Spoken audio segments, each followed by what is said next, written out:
ತಮಿಳುನಾಡಿಗೆ ನೀರು ಬಿಡಲು ತೀವ್ರ ವಿರೋಧ. ಮಂಡ್ಯದಲ್ಲಿ ಜೋರಾಯಿತು ಕಾವೇರಿ ಕಿಚ್ಚು.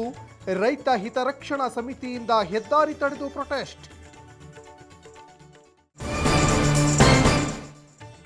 ತಮಿಳುನಾಡು ಸಿಎಂಗೆ ಕಾವೇರಿ ಶಾಕ್. ದಳಪತಿ ಅಭಿನಯದ ಜನನಾಯಕನ್ ಸಿನಿಮಾಗೆ ಅಡ್ಡಿ. ಪ್ರದರ್ಶನ ಸ್ಥಗಿತಗೊಳಿಸುವಂತೆ ಪೋಸ್ಟರ್ ಹರಿದು ಆಕ್ರೋಶ. ದೆಹಲಿಯಲ್ಲಿ ಕ್ಯಾಬಿನೆಟ್ ವಿಸ್ತರಣೆ ಕಸರತ್ತು.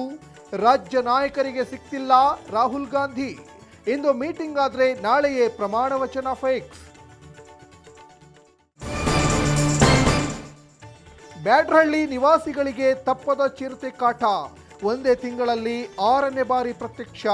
ಅರಣ್ಯ ಇಲಾಖೆ ವಿರುದ್ಧ ನಿವಾಸಿಗಳ ಆಕ್ರೋಶ. ಉಪಹಾರ ಸೇವಿಸಿ 20ಕ್ಕೂ ಹೆಚ್ಚು ಮಕ್ಕಳು ಅಸ್ವಸ್ಥ.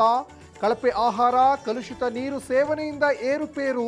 ಕಲಬುರಗಿಯ ಮೊರಾರ್ಜಿ ದೇಸಾಯಿ ವಸತಿ ಶಾಲೆಯಲ್ಲಿ ಘಟನೆ.